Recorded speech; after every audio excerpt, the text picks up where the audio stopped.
Hey, how's it going, everybody? This is Joey Galvez, one half of your host of Explain Yourself, and I want to let you guys know about a really cool book from our friend of the show, Eli Shockey. This one is called The Greylock, and it's a story where magic is a commodity. Potions are sold at corner stores. Orcs and dwarves earn a living in cubicles, not on the battlefields. But there are those who resist the house's magic's laws. Branded a criminal and forced to live as a wand for hire, there is a spell slinger they call the Greylock.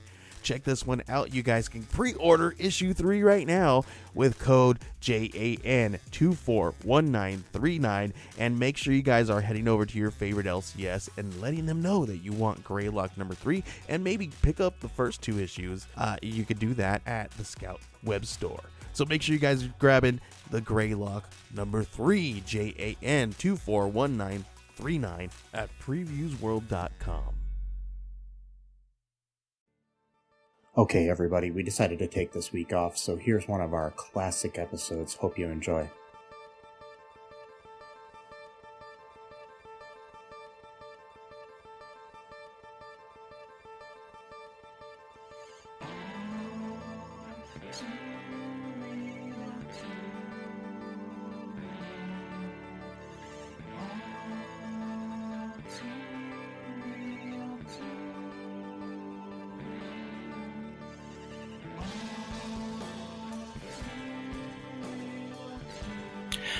Okay, everybody, welcome to the latest episode of ALL2REELTOO. My name is Michael E. Cullen II, and with me, as always, via Zoom is... Santa Claus.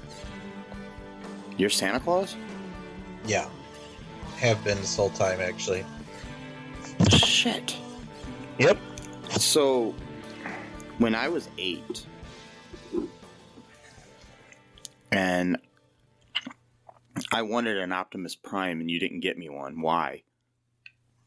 That was because the Soviet Union had like their own version of Santa Claus, and he was stealing other presents. No, that was one of the ones, because that was really popular. And no, I'm just making it up. It's because Santa Claus isn't like a forever type being. They actually only worked for like 50 years, and they get replaced by another Santa Claus. So at that point, I wasn't actually Santa Claus. So, oh, okay. So that person, for whatever reason, decided not to give you the Optimus Prize. I mean, Optimus Prize. Well, I guess it would have been a prize. Yes, so, the Optimus Prime. Yes. So, yeah. My other question is the movie The Santa Claus, starring Tim Allen, a biopic then? No, that's just a made-up piece of shit. Oh, but, okay. Yeah. No, I would not allow a person who is convicted of trafficking cocaine to portray me in any movie about my life or about my actions. Oh, okay. Yeah. That's good to know. Yeah. Yeah. What if they were like a convicted murderer? That's fine. Oh, okay. I just don't like Tim Allen. So, you know. No, I'm just kidding. Obviously, cocaine trafficking is not as bad as murder, so no. I guess we'll have to mix it. If I had to choose between the two, I guess I'd go with Tim Allen, just because I'd rather not have a murderer portray Santa Claus. Yeah. So he'll get like a little bump. Well, a bump. I guess that's appropriate. But you get a little bump up, yes. The hiring process. And he certainly would be getting higher from all that, energy going on. But the thing is, I don't really like Tim Allen as a person necessarily, but I do like him as an actor, so I'll give him that. He's pretty good. I mean, Galaxy Quest is a really good movie. Yeah. I mean, it's really cheesy, but it's a good movie. Yeah. Big Trouble is a really good movie. Yes. He is one of the very rare conservative actors who are actually funny. I mean, it's a very rare breed. It's yes, it is. I'm not trying to be mean. It's just factually true. Yeah, I'd go with like him and like Kelsey Grammer and a couple other people are pretty funny. Yeah. So but Kelsey Grammer though, he's like, isn't he like married to someone who's kind of like really super like sexual though? Like, or not? Because I've seen interviews of him before where like I don't know, they're like talking. I don't know. I don't know much about his personal life. So I'm just saying, usually that's like he's a rare breed even of itself, because usually they're very like prim and proper, at least in public, you know. Yeah. And they're like, we have good values, or so he's an outlier too. I'm basically saying all the ones are just outliers. Yeah. to prove my bias. So which, you know, that's what we do. That's what we do now in this world. So yeah, prove our biases. And so speaking of the holidays, though, Mr. Santa Claus here, today we are covering in our Direct from Hell series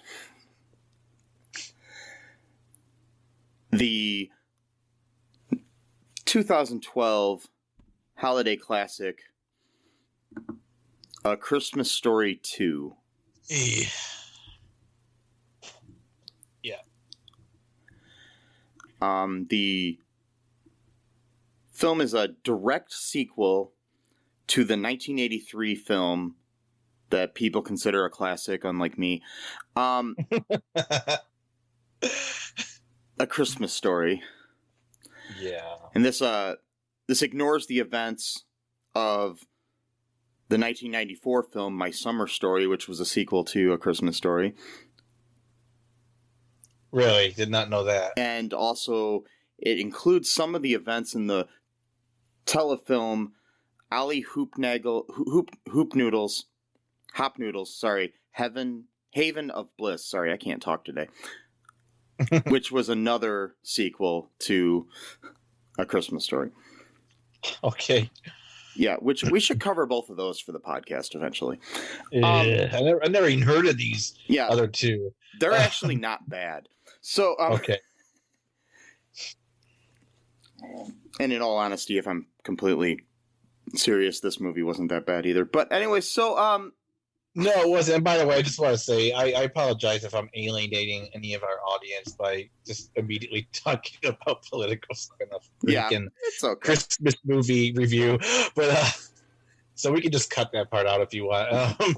Now I'm gonna leave it in because it's us, honestly. You know, it's true. Okay, mm-hmm. So I want to say something controversial, which is more controversial than what I said before. I actually think this movie's better than the original Christmas Story movie.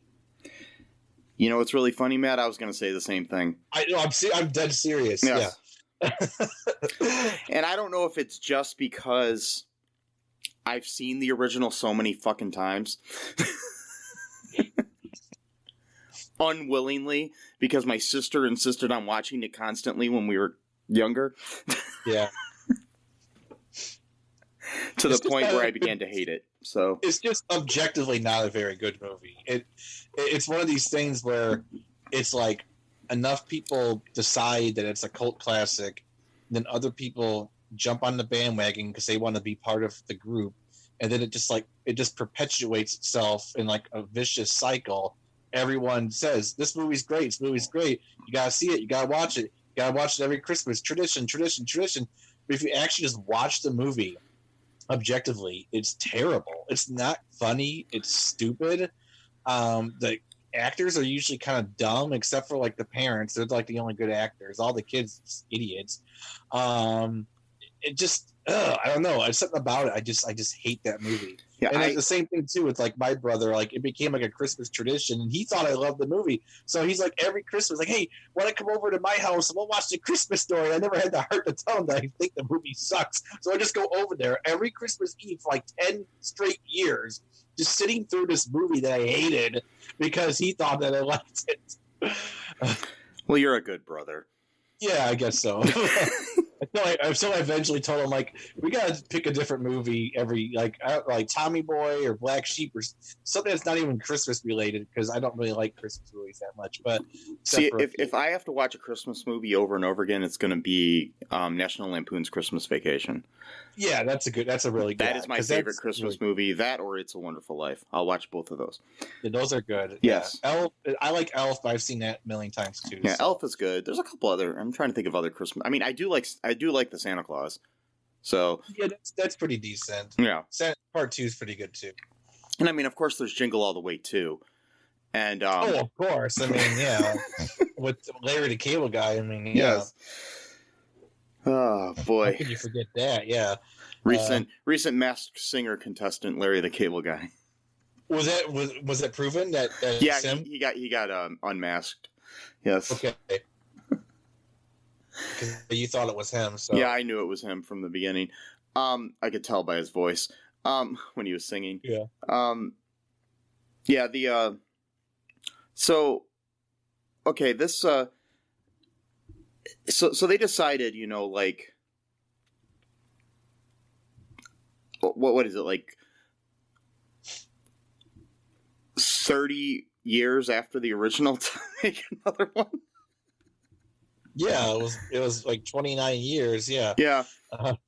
So okay, the film takes place 6 years after the events of the original film in 1946. And Ralphie, our protagonist, now played by Brandon LeMasters, or no, Braden, sorry. I totally messed up his name. Yeah, Braden LeMasters. There we go. So it takes place in 1946, and Ralphie is now 15 years old, almost 16. And all he wants now is instead of the original where he wanted a Red Ryder BB gun, this time for Christmas he really wants a 1939 Mercury 8 convertible. Yep. As you do. Well, I wanted one of those once, and I mean, it's a good car. Yeah. I wouldn't have one right now, but Yeah. So, the car's on a display ramp at one point. Oh yeah, first we're like, sorry, I'm going to go back to the, I might be jumping over here a little bit, but at the beginning, we're kind of reintroduced to our characters from the original movie. You meet Randy, his little brother, played by Valin Shinyei.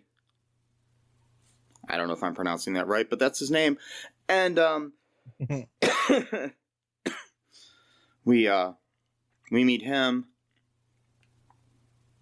and he's like obsessed with like Buck Rogers stuff. Yeah, he's like really into. He's like around the same age as like Ralphie was like in the first movie. Yeah, kind of. I think. He's grown up, a little bit. He's got a little bit of more snark in this than he did in the original. So yeah. Well, speaking of that, the whole for example, like the dad's personality is completely different than in the first movie. Like a little bit, yeah. Maybe it's one thing to have a different actor portray someone, but like personality, does their personality just change after a few years? But whatever. I actually kind of like. That's the reason why I kind of like this one better, because like this dad is not as like angry and like, yeah, I don't know what the word is, like he's softer, I guess. Yeah, but yeah, the dad is played by, we meet him, Mr. Parker, the old man. We meet him. He's played by Daniel Stern, who people will know from Home Alone, among other things. Two, yeah, Celtic Pride. That's yes. That's a classic right there. Not that great, but it's okay. Also, as the interesting fact, as the narrator of the original Wonder Years. Yep. Which was inspired by A Christmas Story. Right. Was he also the narrator of the original Christmas Story too, or not? No, he wasn't. No. Oh, okay. No, that was Gene Shepard, the writer of A Christmas Story. Okay. He was the original narrator.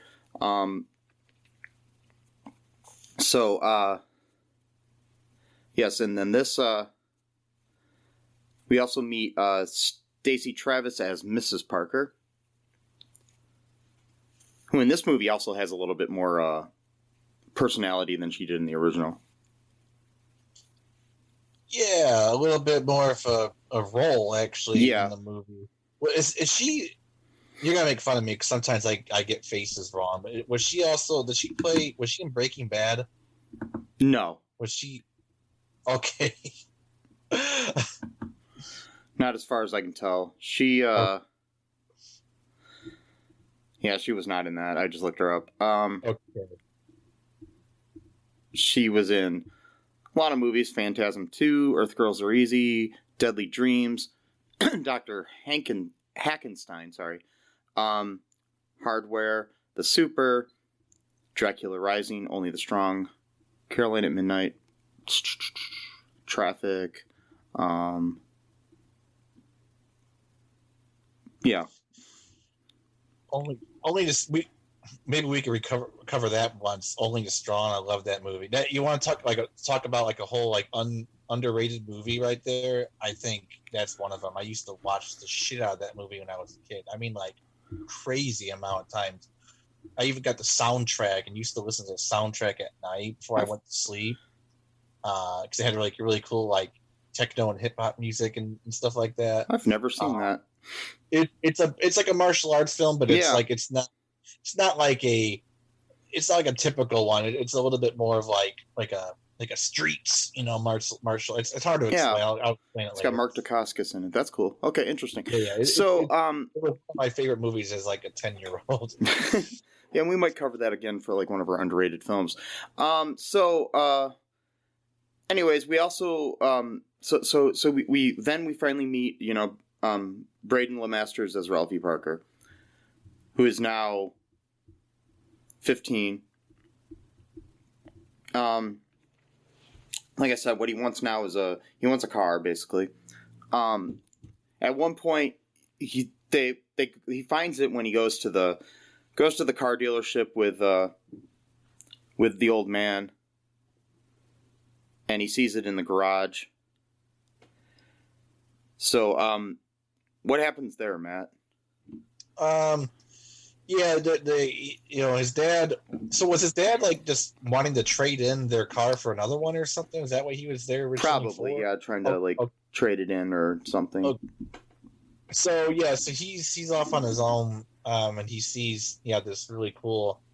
I mean, it looks like all beat up, and so he thinks he might want to buy that car someday or whatever because it's figures he can get it for cheap because it's all like rusty and the windows are all dirty and whatever. But the next day or two he's with his friends and then he sees that car being put on like a ramp or whatever, and it's like all shiny and nice looking now. So they're trying to figure out what happens. It turned out that I guess they were just gonna wash it or whatever, and then some guys looking to buy it.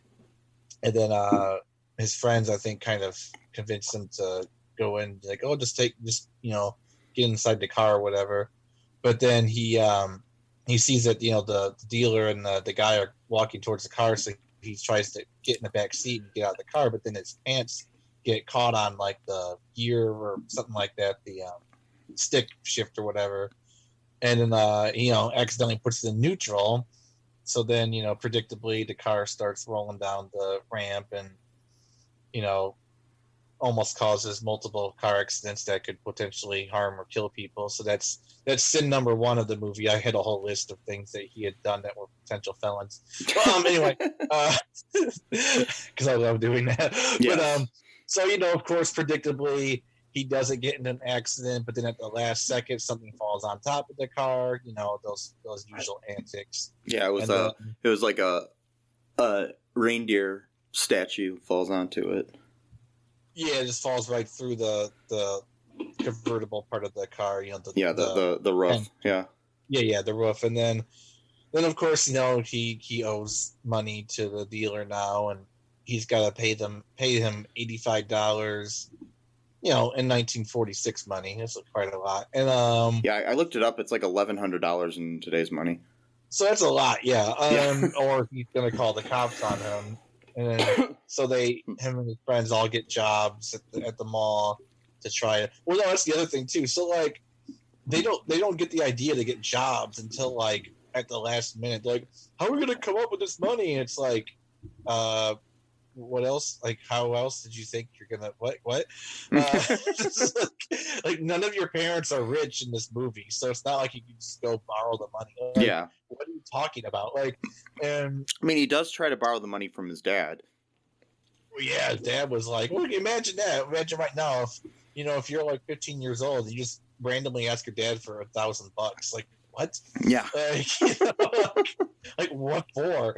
Like, for Christmas, you need $1,000 for Christmas. What the hell are you buying for Christmas for anyone to spend $1,000 on? Like, I have a rule: unless you're making $100,000 a year in profit after taxes, you should not be spending $1,000 on a single gift for any one person. It's just too much. It's ridiculous. But anyway,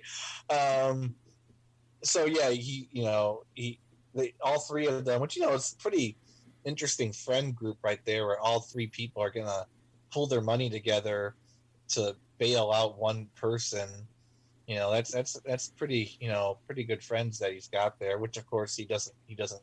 Yeah, that's where we meet. Yeah, because we had met them earlier here. It's Flick and Schwartz, who we met in the first movie, played by David W. Thompson and David Buehrle, Buehrle, however you say that. No, not Bueller. So, Yeah. So multiple hate crimes are committed in this movie, as well as sexual harassment and assault. At one point, he smells this girl's hair. So he's basically Joe Biden. I think this was Joe Biden's origin story, actually. So, okay. So 15-year-old Joe Biden smells this girl's hair inside of band practice when he's playing the cymbals, and he literally just goes down there and sniffs her hair like nobody noticed shit. And I'm like, dude, like, what the fuck are you doing, man?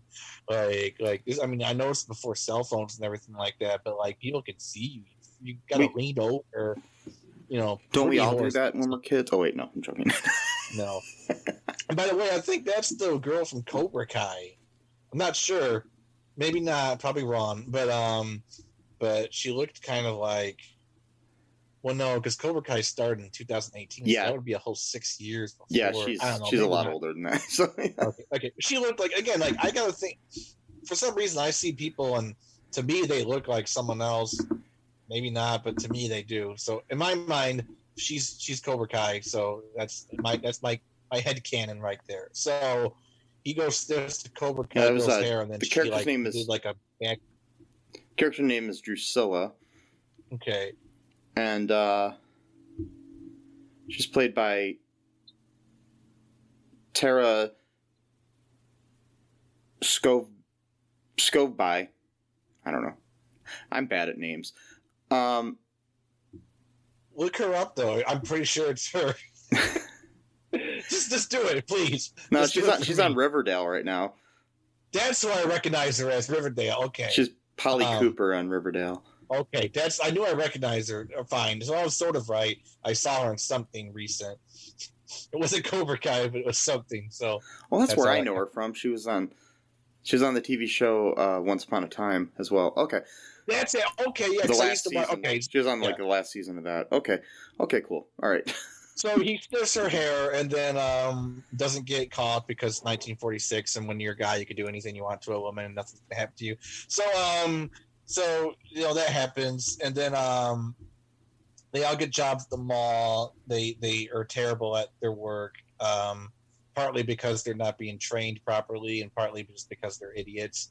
But so like the one woman, she like teaches them how to do wrapping paper, but she only gives them like a 1 minute little thing that she just goes off and starts drinking by herself alcohol, which you're not allowed to do at work. You're not allowed to drink alcohol, but she goes ahead and does that, and then they do a terrible job. People, all these people are like, where's my present, and like hundreds of people, and they're all like panicking, trying to freak out. At one point, I'm not sure which was it. Schwartz? No, it wasn't Schwartz. No, I don't know which one. No, it was Schwartz. It was Schwartz. Schwartz. He accidentally wraps up a baby. Yeah, so that's nice. And then so that was child endangerment. Child. But that's another felony. Yeah, or not just a neglect issue right there. So yeah, multiple crimes are being committed here. The mother predictably faints. That whole thing. At one point, Schwartz is given the job to spray perfume. To see if anyone wants to buy the perfume or whatever, but he keeps like spraying the perfume in his face. He doesn't know how to operate like a simple perfume bottle, I guess. Okay, wow, I'm not great at tools myself, but man, like you can't, whatever. So like, yeah, because these in the store that he's working at is Higbee's, which was actually a Cleveland, Ohio store in the original. Which was used in the original movie, which was shot in Cleveland. Okay. It was a store that started in 1860. I just wanted to give this little bit of background on Higbee's. In 1987, it was sold to Dillard's, which they continued to run it until 1992 as Higbee, and then they rebranded it as Dillard's. So it's currently Dillard's. But they shot the original one in a Higbee's in Cleveland because the original film was shot in Cleveland. This movie, however, was filmed in Canada.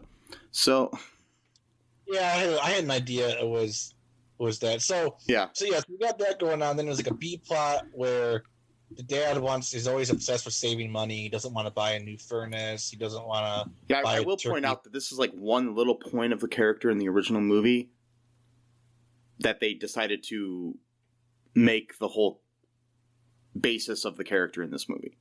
Right. Yeah, exactly.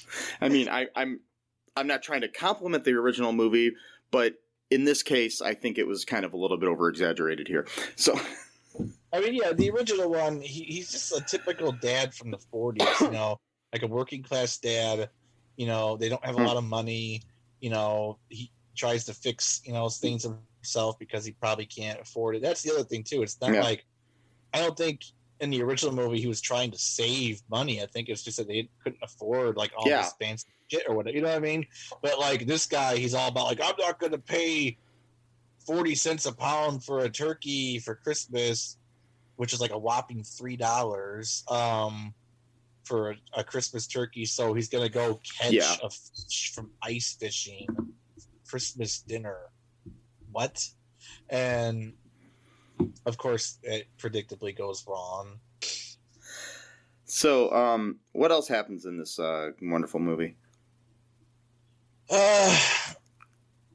So yeah, Dad's gonna go ice fishing to catch their Christmas dinner, and he wants what's his name? The younger brother, Randy. Randy to go with him, but he doesn't want to go again or something, so he ends up fighting it. I didn't understand this part of the movie. It just seemed like they were just trying to find something else to throw in the movie, where he finds a candy bar from his coat and then he bites into it, but he ends up cracking his tooth because like the candy bar was like really hard.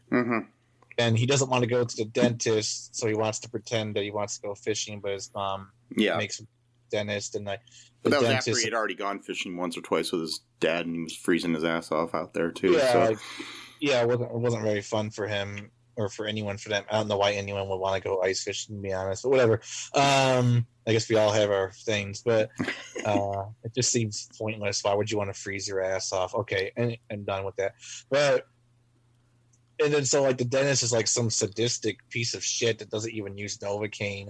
So he's literally just like drilling into this kid's mouth, and he's sitting there screaming in agony. You can see the silhouette of it going on, and the receptionist is like doing like the cross like type of thing, like, oh, Hail Mary. And it's like, what was the point of that? There was no point in that scene at all. Like it was just thrown in there. It had nothing to do with the movie at all. There was no reference to it at all later on. Nothing. It was just there just to be there, I guess. It's so pointless, stupid. Anyway, so Dad. It was to pad out the time of the movie, so you had like an hour and a half movie. That's what it was. That's exactly what, because the movie itself clocks out at 85 minutes. So if you took away that scene, you'd only have like a 79-minute movie with credits. So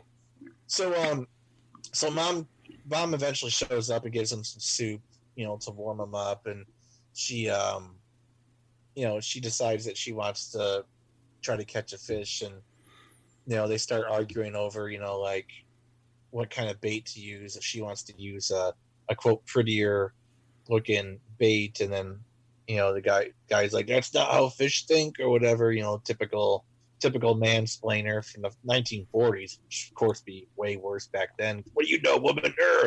Type of thing. But predictably she catches the fish, but then they can't squeeze it out of the hole because it's like a really big fish. So then eventually it just goes back, under the water, and then they get into an argument. She storms off, and then he complains about the soup that she made him because he's freezing his ass off, and she's being like a good person by thinking about him and making him some hot food while he's sitting out in the cold. And his way of expressing gratitude is just to yell at his wife, which again I guess is typical 1940s masculine behavior. God damn, why you don't know anything? I'm the man in the house type of thing. That's the reason why I'm out here catching it. He doesn't talk like that. It's my weird accent, but like, so anyway, sorry. For a second there, I thought Daniel Stern was in the room. I mean, I was confused. No. So we got the traumatized Randy from his toothache or his tooth fixing or whatever you call it, and meanwhile, there's the other kids are still at the mall trying to make money. They still haven't quite earned enough money yet. And then the weird stuff starts happening. I mean, there's already a few weird things. So at one point, they put Ralphie. So they get into a huge fight at this because they got sent into like this like mail room just to like stamp forms because like they couldn't do anything else, I guess, like without fucking it up. So they were supposed to put like the pink ones in like the suction tube and the yellow ones in like the basket or whatever, but then they got a green one, and then apparently that was because the elves tried to like form a union, so then like the elves got fired, I guess, or quit. So they had like while they were in the mail room, you did miss the most important part of that. Oh yeah. There's that the tubes that they put him in has this suction on it. Oh yeah, and right. And Flick decides to put his tongue in there. And this is the same character who got his tongue stuck to a pole in the first movie. Can't resist it. Mm-hmm. Dude's got a tongue fetish, and that's hey, do what you want, but be careful, just be careful. Because you thought licking the ice was bad. That could have fucking tore his tongue out of his mouth. Yes. That's disgusting, man. That would have been a whole other scene right there from like a different movie. Oh, God. So, yeah, they basically... So that's another thing. So they become scabs during a labor issue. A labor... like you do. Like, what's the labor... can't think of the word... issue, I guess. I can't think of it. Dispute. There you go. Yeah. Part of labor disputes. So they become scab workers. And the Santa Claus is like a really, really bitter guy. He keeps saying shit about his wife all the time. It's kind of funny, but also kind of weird. He's like, "Oh yeah, that sounds like what Mrs. Claus tells me every night." And it's like, "Oh, okay, let's not tell kids about your marital issues." Okay? Yeah, it reminds me of a therapist I saw when I was in college who I'm telling him about my relationship issues, and he's talking about how great I have it compared to the fact that his wife treated him like shit and everything, and I'm just like, this isn't helping me, dude. That's a terrible therapist right there. Like that person immediately should have got disbarred. Like then and there. I immediately asked for a new therapist after that. Yeah, that's bullshit. And the problem is, there's a lot of them are like that too. It's not a rarity at all. Probably at least half or more are just. I think my theory is I think most people become therapists because they need therapy so badly that they just study it so much, and they have enough knowledge just to become a therapist. But that's whatever. That's a whole other thing. But yeah. So back to the movie. They get into a huge fight because they like the three friends start arguing over each other. I forgot what even started the fight. I don't think there anything really. They just started pushing each other and shit. It was just stupid. Oh, it was like a Three Stooges type thing. Okay, Yeah. and then so they get kicked out of the mall. They're not allowed to. Yeah, they're not allowed to be in the store anymore. And then Ralphie goes back and begs for a job one last time because he really needs the money, and they give him like this really humiliating job where he's supposed to be dressed up as like a reindeer or something like that. Yeah, outside. And like he gets into this really weird, like sort of like, I don't even know what you'd call it, like a fight, not even a fight, like a challenge between the dude for the Salvation Army ringing the bell and his like bells from the costume. Yeah. And they keep like shaking the things like faster at each other, and like he's like doing this weird dance. Like, oh my god, such an awkward scene. Like, yeah. I literally cringing when I was watching this. I'm like, why would they do this? This is so awkward. I hated that so much. Like, why do they do shit like this? And these weird. It's like a common theme. It's like a slapstick sort of thing, but it just doesn't make any sense. It doesn't really. Yeah. It doesn't land at all. So then, like, this dude, like this really big, like muscular, bald dude, he accidentally Ralphie accidentally knocked over the guy's money bucket or whatever, and like there was like a $5 bill, and one of them is like some guy just went and picked it up, and then Ralphie, being a 15-year-old kid who's like 4 feet tall, decided to confront a guy who was like 6'5", who was like super muscular, like you do. And I mean, he yells at him and tells him, dude, you're stealing from charity and stuff, So the adult physically assaults a child, a minor, which is a misdemeanor at very least, or a felony at most. And and then he walks away because 1946, you can do whatever you want. Apparently, there's no law and order. And so no, that show didn't premiere until like the late 80s. Yeah, that was like 40 years. Yeah. So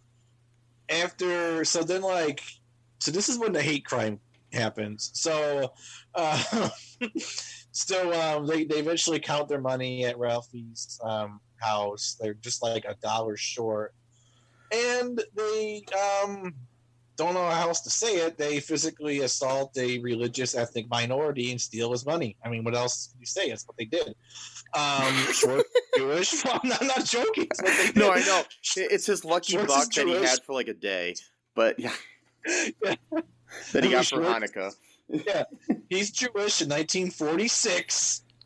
The year the World War II ended, which was actually it's 1946. Yep, there we go. Yep.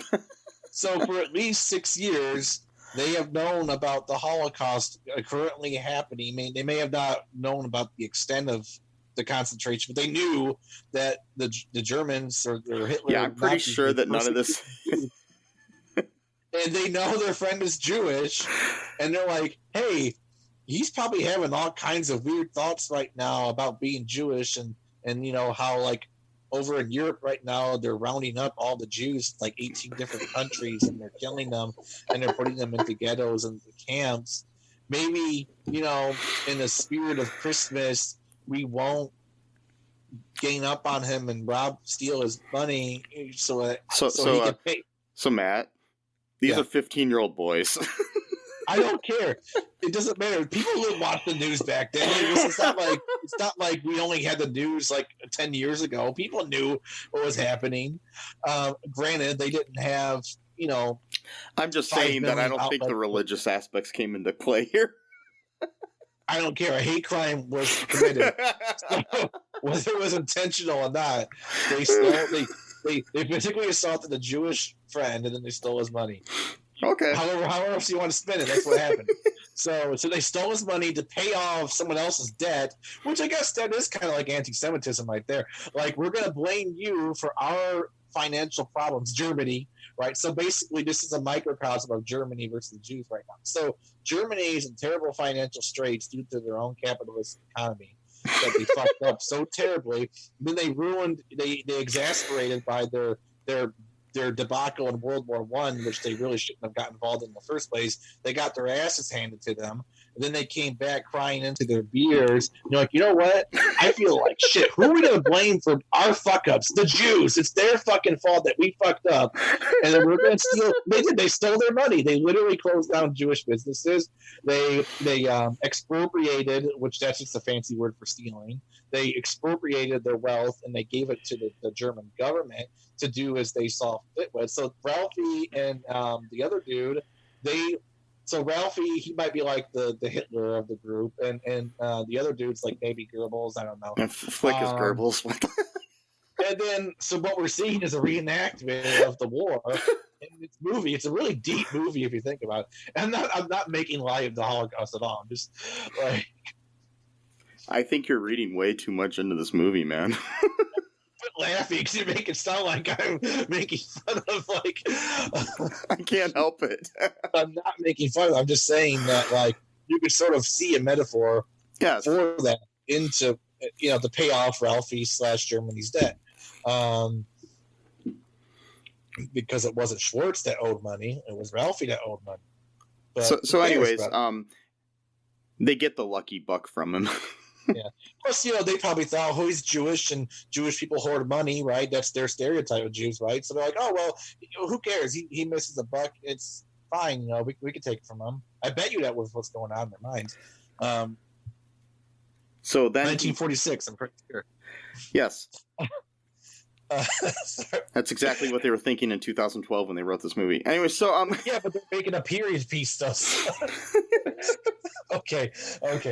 So, speaking of the writer of the movie, he's also the narrator, Nat Maldwin. He is doing his best Gene Shepherd impersonation. So, yeah, it was decent. Yeah, he sounds a little bit like him. But yeah, this was not based directly on any Gene Shepherd story. It was originally an original one written by Nat Maldwin, and then the movie was directed by Brian Levant. Anyways, I forgot to mention that at the beginning of the show, so I thought I'd mention it now. So Ralphie decides to, go to the dealer and pay him off, after that. But on the way there, he sees this less fortunate family living like in an alley. Mm-hmm. And he takes them to, I believe, the same Chinese restaurant from the first movie. Mm-hmm. And buys them dinner. And so then he's not got enough money to pay the dealer off. But the dealer ends up letting him off the hook and says, "Yeah, I sold the car anyways." So, yeah. And then we have the Christmas morning scene. Randy has to wear a sailor suit, much like the bunny suit in the first movie that Ralphie had to wear, sent from the same aunt. Yep. Yeah. And then we have a scene where the old man gets his leg lamp back, a new leg lamp. Not even sure who gave that to him. I still didn't understand that. Was that Ralphie that bought it? I'm confused. Ralph bought his dad the pornographic lamp, yes. Okay. Yeah. So that's interesting. That's another crime right there, buying pornography as a minor. So add that to the list right there. And whoever sold it to him also committed the crime. So, again, 1946, that would be considered pornography. I'm just going by their standards, Mike, okay? 1946 standards, that was a very racy type of lamp. It'd be like the equivalent today of having like a big boob lamp just sitting there like in front of the window, How'd you know what I have in my window? I don't. I'm just saying. So now we got to look into the seller who sold him that because they shouldn't have sold him that. That's the whole plot of A Christmas Story 3. It's like a murder. It's like a mystery movie. It's a yeah. And like the leg lamp is somehow a big part of it. Yeah, they try to figure out who sold Ralphie the leg lamp. It's the story. Who told Ralphie the leg? That's great. That was the murder weapon too. Someone took the leg and just like slammed it against someone's head. Mm-hmm. We're trying to figure out who sold it, and then we need to find out who used it as a murder weapon. So Yes. be interesting. So like just like last week when we talked about what would happen if we did like a Little Mermaid's Island show. Like this is our version of what Christmas Story 3 would be like. Yes. We come up with a lot of good ideas. Hollywood, are you listening? Yeah, anyways, so so anyways, at the end, Ralphie ends up getting that car as a gift from his dad, or from Santa for Christmas. And Santa, yeah. Yeah. And so then we have a scene where he's out in the parking lot playing with the car or whatever, and it starts rolling down, and and then Drusilla comes by, and she helps him stop it from rolling back or whatever, and then she tells him that she saw what he did when he got that $5 back from that guy at Higbee's, in front of Higbee's, for charity, and how it was like, meant a lot, and that her and her boyfriend have broken up basically. And then he asks his dad through the window if he can take her for a ride, and so they go around the block once, and then we have the credits. Yeah, but before that, I want to get into the racial slur. So it's not enough to beat up his Jewish friend, steal his money. That's like that's like kid stuff to him. He's already advanced onto bigger, better things. So like at one point when he's checking out the car, I kid you not, I had to rewind this a couple times actually to make sure I heard it correctly. So he's checking out the car, and he's talking about all how the noises it make, and he says, and I quote, "There were more rattles than an Irish nursery." What the fuck? Like a 2012, like granted, it's a period piece, so I guess we gotta make it as accurate as possible, right? The stereotype, I get the stereotype. It is that Irish people have a lot of children. No, I understand that's a stereotype. Like, it's still a racial slur, though. I know. I'm just saying it's a pretty big one. I mean, like it's and it was phrased so weirdly that I didn't really get it at first. And I'm like, it's 1946. Well, I know, but then you were complaining about the anti-Jewish stuff being well. There you go. I mean, it was a period piece, so you gotta be as accurate as possible. I'm just saying you gotta be consistent. You can't be like, oh, it's okay if it's anti-Irish but not anti-Jewish. No, it's all gotta be okay or all be wrong. No, I'm just saying, as an Irish man, I wasn't offended. But okay, so one person, as long as one person signs off, it's fine. Like Mateo says in Superstore. Yes. Exactly. Okay, Mike Cole in a second says anti-Irish jokes are fine, everyone. So have at it. I don't think it's really anti, though. It's talking about the fact that they have a lot of children, which they did. Come on, dude. It's a slur, and you know it. If you go and say that in front of an Irish person, just see how they would respond. Yeah, some of them might think it's funny, but you never know who you're going to run into. I'm saying it's not as bad as some other things that they could have said about Irish people. No, it's not. They could have said like drunks or or whatever else. Yeah, I understand that. Yeah. But like I swear to God, I remember was it Gangs of New York when Bill the Butcher kills that guy with his club, and then he marks because the guy used to mark every time he killed someone with a club, which is very interesting, and he put a little notch on it. Yeah, and then he goes burn his body, see if his ashes turn green. I'm like, holy shit! Yes. I'm like, god damn. Okay, so you ready for some trivia here, Matt? Yeah. Okay. As I said earlier, Daniel Stern plays the old man. He was the narrator of The Wonder Years, which was itself inspired by the 1983 A Christmas Story. So, yeah. But much better than The Christmas Story. Yes. The narrator stated that the car, a 1939 Merc, had 132,000 miles on the odometer. Odometers in cars did not read up past 99,999.9 until the 1980s. Uh-oh. Yeah. Prior to the film's release, the trailer was panned. Despite the title of A Christmas Story 2, this is the third film to follow A Christmas Story.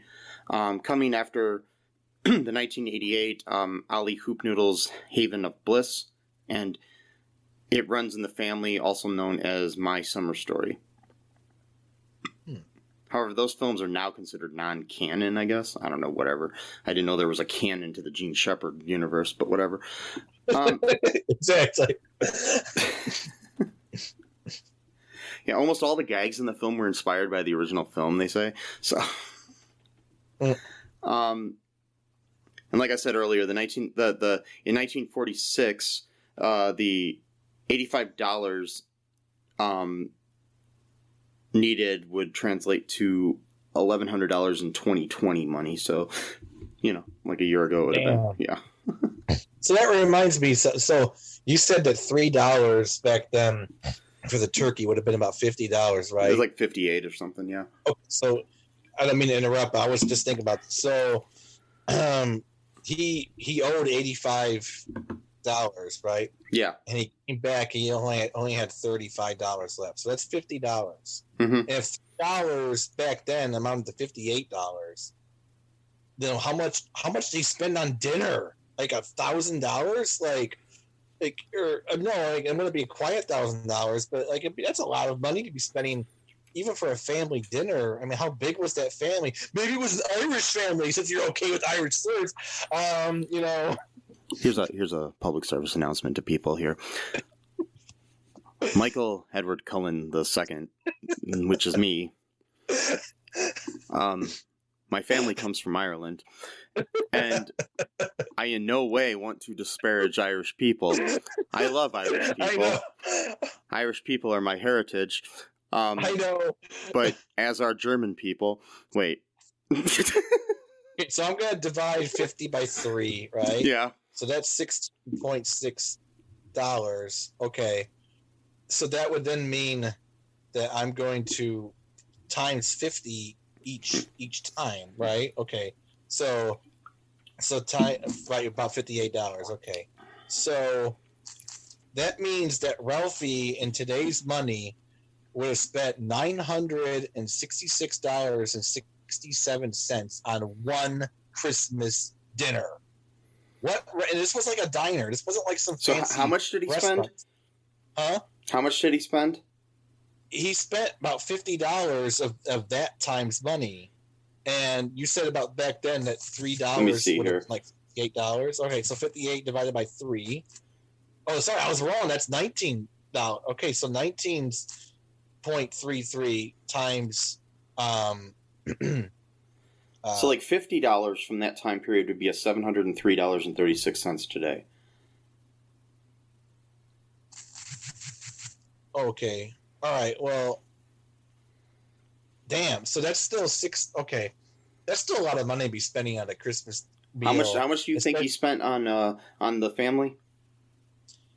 Oh wait, hold on a sec. Well, he owed 85 and he came back with only 35, so that meant he spent about $50. Yeah, so $50 would have been about $730 some dollars. Yeah. So we spent $700 of today's money on this was not a fancy restaurant. This was like a Chinese diner type restaurant. That's a lot of money to be spending on one Christmas. I mean, what do they order? Like the entire menu? Like, and even then, I don't think they would have been able to spend. I mean, they would have literally took inventory of the whole restaurant and still had some money left over. Yeah, something tells me they weren't really thinking this through when they decided how much money that would be left over. I don't care. It's whether it's a directed movie sequel or not. They need to pay attention to these little details. They have to. Yes. If they don't, then it ruins the whole thing for me. No, actually, it doesn't, because it gives me more to talk about, which fills more space. So yes. So do you want to hear some reviews for this movie? Yes. Okay, so we got one here that's called Still Hated It by Eric Stevenson in December 18th of 2017 here on the IMDb. It's a 4 out of 10. I think there were some other sequels to A Christmas Story, but this is the only one with a 2 in the title, so I'll just review this.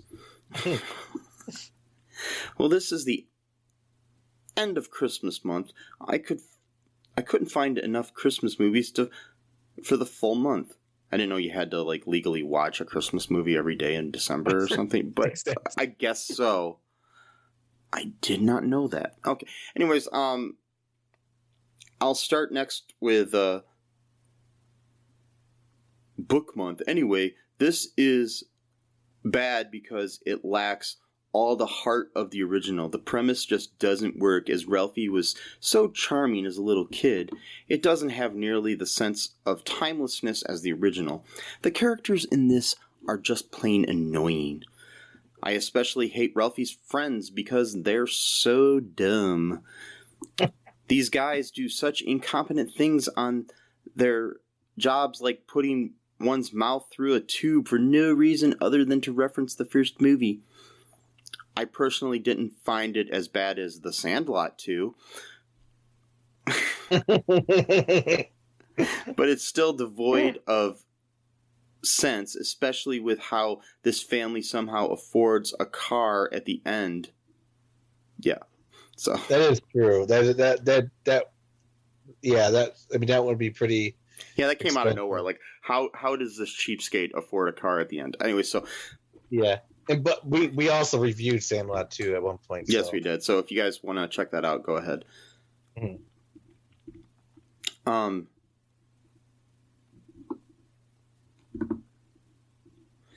Yeah, I'm trying to find any other decent reviews. Like, nobody liked the movie, so. Weird, because I think it was better than the original. Yeah. Here's one. It just wasn't good. Here's one. Okay. A 7 out of 10 from Cat Farmer 1358 on November 25th of 2018. Yep, holiday movie. They always watch it on holidays or near holidays. Okay, I know I'm probably going to get hard. The headline is better than the first one. I know I'm probably going to get hard for this, but this film was much better than the first one. I felt the first one that the dad was a real jerk and abusive to his kids. And while the dad was a little bit like that in this film, at least Daniel Stern toned down and made it humorous. Yeah, he was softer. Yeah. So yeah, I don't know. The rest of these are all like, it's absolutely horrible. Why'd they make this? Stuff like that, You want horrible? How about half the things we have reviewed and subjected ourselves to over the past 3.5 years? Yes. Jingle All the Way 2. What was it? Tooth Fairy 2. Both Larry the Cable Guy films. Yes. Incidentally. Well, at least the old man wasn't played by Larry the Cable Guy. I wouldn't even watch it at that point. I'd just be like, no, I'm just going to read about it, and then that's it. Mm-hmm. Take the word for it. Little Mermaid's Island, 2 episodes. Mm-hmm. You want bad. Watch those You things. come to us for bad, Yeah. So, yeah, would you recommend anybody watch this movie, Matt? Not really.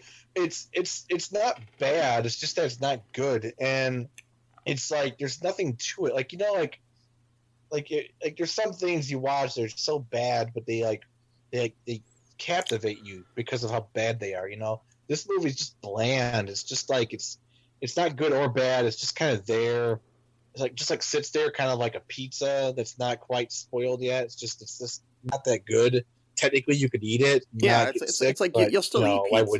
You'll still eat a bad pizza, but my thing is with this, if somehow you're stuck in a bunker somewhere at the end of the world, and somehow this is the only DVD you have, you might want to watch it a couple times. It'll be okay.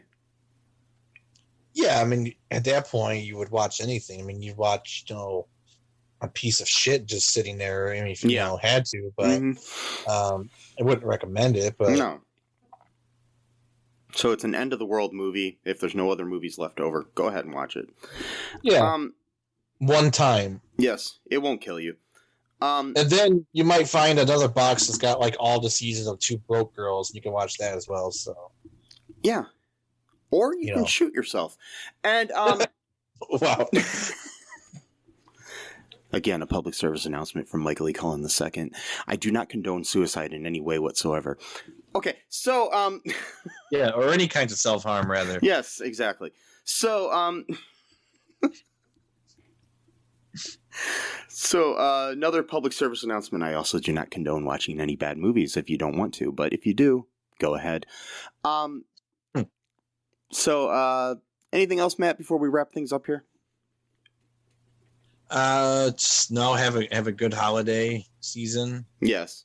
Apparently now we have holiday seasons. Yes, it's November, so we're already celebrating. You know, they're playing Mariah Carey, singing Christmas carols all over the Walmart and the Kroger's and all that stuff now. So it's Christmas. Yep, Christmas is 2 months long holiday now. So yes. 'Tis the season. That even has Ramadan beat by a whole month now. So yes. At least Ramadan, it makes sense for it to be a whole month because that's the whole holidays a whole month. That's what the point of it is. Yeah. So yeah. I mean, even Hanukkah's longer than Christmas. It's 8 days. Christmas is one freaking day, people. So yeah. And I think the Egyptian Christians, they celebrate it in like January 14th too. So they're like, fuck this shit. We're not going to celebrate this when it's all commercialized. And well, that's not the reason. I don't think they did it because it's a battle that. But anyways, anyway, hope you guys have a good holiday season. Good Thanksgiving. Good Hanukkah, Christmas, whatever you celebrate. And I'm fine with saying happy holidays. And that's not a war on Christmas by any means. So, oh, yeah. So, folks, make sure you go to ALL2REELTOO.com. Check out all of our links there to our social media and our Patreon and our TeePublic and everything. It's all linked there. It's also linked on our show notes here. Tell your friends about the show. Give us a 5-star review on Apple Podcast. Don't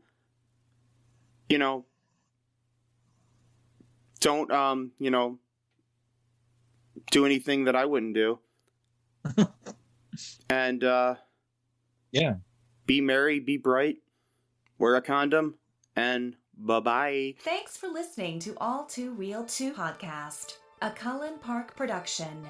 Produced and edited by Michael E. Cullen II. Music by Matthew Hawes. Subscribe and share the show. Visit us at cullenpark.com.